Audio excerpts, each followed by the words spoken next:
Have you ever looked up at the night sky and felt small? In Mongolia, you just need to look out. Mongolia is a land of endless horizons, larger than France, Spain and Germany combined, yet home to fewer people than a single major city. Why, in a world where space is precious, does so much of Mongolia remain empty? Imagine a country with only 2 people per square kilometer. That's Mongolia, one of the most sparsely populated nations on Earth. This emptiness isn't new, it's a defining trait, woven into the land, history, and spirit of its people. To understand it, we must journey through time and across a landscape of beauty and harshness. Mongolia's story is about survival, tradition, and the powerful bond between people and their environment. The emptiness is not a void, it's filled with stories and the spirit of a nomadic culture that has thrived for centuries. For many Mongolians, the vast open land is the essence of their identity. Freedom, resilience, and a deep connection to nature. This emptiness challenges our ideas of progress and what it means to build a society. So, let's begin our exploration. We'll look at the mountains, the sweeping steppes, and the echoes of Genghis Khan. We'll see how the pull of a modern city is changing ancient patterns of life. Together, we'll uncover why 99.7% of Mongolia is, and has always been, a land of magnificent emptiness. It's a journey into the heart of what makes us human, and how we choose to live on this planet. The story of Mongolia's population is not just about numbers, it's about a way of life shaped by the land itself. The vastness here is not a problem to be solved, but a legacy to be understood. Let's discover what this emptiness truly means for Mongolia, and for us. The adventure begins now. To understand Mongolia's emptiness, we must first understand its land. Mongolia's geography is dramatic. In the north and west, the Altai Mountains rise, rugged and forbidding, home to eagles and snow leopards, but few people. These mountains are not easily tamed, unsuitable for farming or dense settlements. Moving away from the peaks, the land opens into the Mongolian steppe, a rolling ocean of grass, perfect for grazing animals, but not for cities. The soil is thin, the growing season short, and the steppe is built for movement, not permanence. To the south lies the Gobi Desert, one of the world's largest and coldest deserts, a place of extremes and little water. Life here is tough, only the hardiest survive. For humans, the Gobi has always meant sparse populations of nomadic herders. These 3 zones, mountains, steppe, and desert, dominate Mongolia. There are few large rivers or fertile valleys for agriculture. The Orkhon Valley is a rare oasis, but most of the land is harsh and unyielding. Mongolia's geography is the first and most fundamental reason for its sparse population. The land itself sets the terms for human existence, favoring movement over settlement. Here, nature dictates where life can flourish. The emptiness is not accidental. It's the result of the land's raw power. Mongolia's vastness is both a challenge and a defining feature. The landscape shapes the people, and the people adapt to the land. This is the foundation of Mongolia's unique story.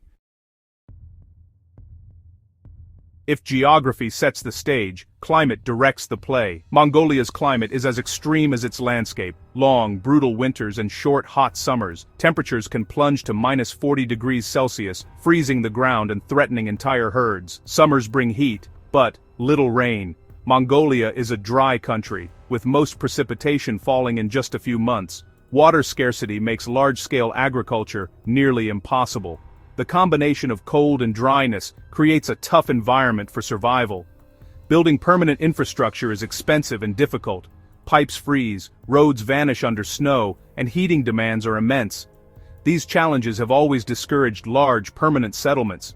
The climate reinforces the nomadic way of life, pushing people to move with the seasons.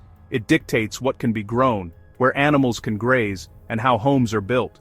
Mongolia's people are among the world's most resilient, but the land sets a natural cap on population. The climate is a stern gatekeeper, allowing only the hardy to thrive. This is why most of Mongolia remains an untamed wilderness. Here, survival means adapting to the extremes. To understand Mongolia's present, we must look to its nomadic past. For thousands of years, Mongolians have been expert herders, following seasonal migrations with their livestock. This lifestyle was a brilliant adaptation to the land, using grasslands that couldn't support settled agriculture. Under Genghis Khan, the nomadic tradition reached its peak, forging the largest land empire in history. The Mongol Empire was built on mobility, not cities. After the empire's decline, Mongolians returned to their pastoralist roots. The steppe, not crowded cities, remained the heart of their world. This history created a cultural preference for open space and movement.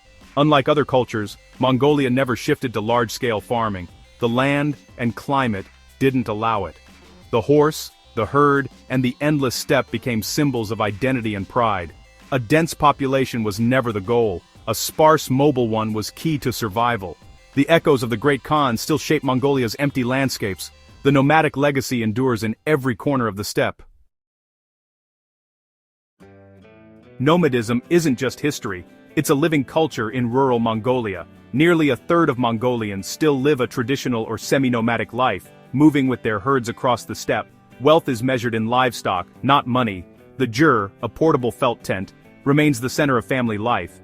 Designed for quick moves, families relocate several times a year, always seeking fresh pastures. This constant movement keeps the population spread thin. A single herding family needs vast tracts of land to sustain their animals. Overcrowding would quickly deplete resources, so sparsity is essential for survival. This sustainable system has worked for centuries, but faces new challenges: climate change, overgrazing, and the lure of city life. Despite pressures, the herder's life continues, vital to Mongolia's economy and soul. Outside the capital, you can drive for hours and see only grass, sky, and the distant white dot of a ger. The emptiness is a necessity, not an accident. It's the rhythm of the herder's life that keeps Mongolia vast and open. Tradition keeps rural Mongolia empty, but modern economics plays a powerful role. Most jobs and opportunities are concentrated in Ulaanbaatar, the capital. Outside the city, the economy is based on herding and mining. Herding is tough and uncertain, while mining brings wealth, but little local development. Mines are isolated, employing thousands but not creating thriving towns. Rural areas offer limited education, healthcare, and jobs.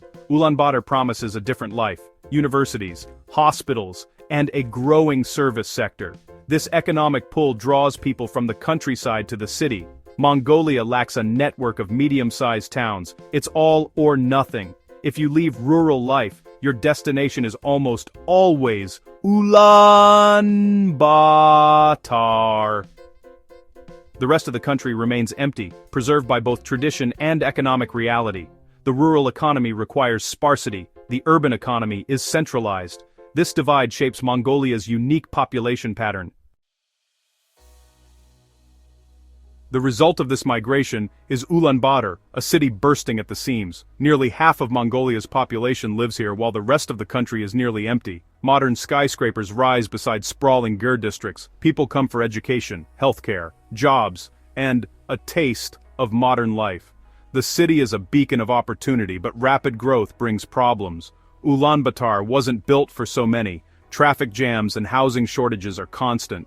Many live in ger districts lacking basic services, and winter coal burning creates severe air pollution. Mongolia is one of the least dense countries, yet its capital is among the most congested and polluted. The emptiness of the countryside fuels the overcrowding of the city. As more people leave rural areas, Ulaanbaatar grows, and the rest of Mongolia empties further. This cycle is hard to break. The city's pull grows stronger, reinforcing the nation's lopsided population. Mongolia's paradox. Endless land, but one crowded city.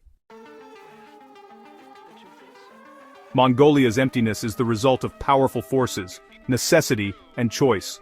The land and climate make dense settlement nearly impossible. Geography favors a mobile, pastoral economy, not sprawling cities. Nature dictated a sparse way of life, and Mongolians adapted, developing a culture of pastoralism. The love of open space and freedom became a core value.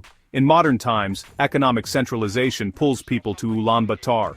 Urban migration is a choice, but options are limited. The countryside hollows out, reinforcing the cycle of emptiness. Mongolia's low population density is shaped by geography, climate, history, and economics. The land is demanding, requiring a specific way of life. The emptiness is not a failure, but a logical outcome of adaptation. For Mongolians, the land is beautiful and spiritually significant. The story of Mongolia is about living with the land, not conquering it. The emptiness is both a legacy and a lesson. What does the future hold for Mongolia's vast emptiness? Urbanization is likely to continue, with more people moving to Ulaanbaatar. The challenge managing city growth while keeping rural life viable. Efforts are underway, improving rural infrastructure, supporting herders, and promoting tourism. Climate change threatens the traditional way of life, shrinking grasslands and making herding harder. The health of the steppe is vital to Mongolia's soul and future. Protecting the environment is key to maintaining balance. Mongolia's emptiness is a lesson in the relationship between people and land. Not all land is meant to be filled. There are other ways to measure a nation's wealth. The Great Void is a testament to resilience, culture, and a unique path in human history.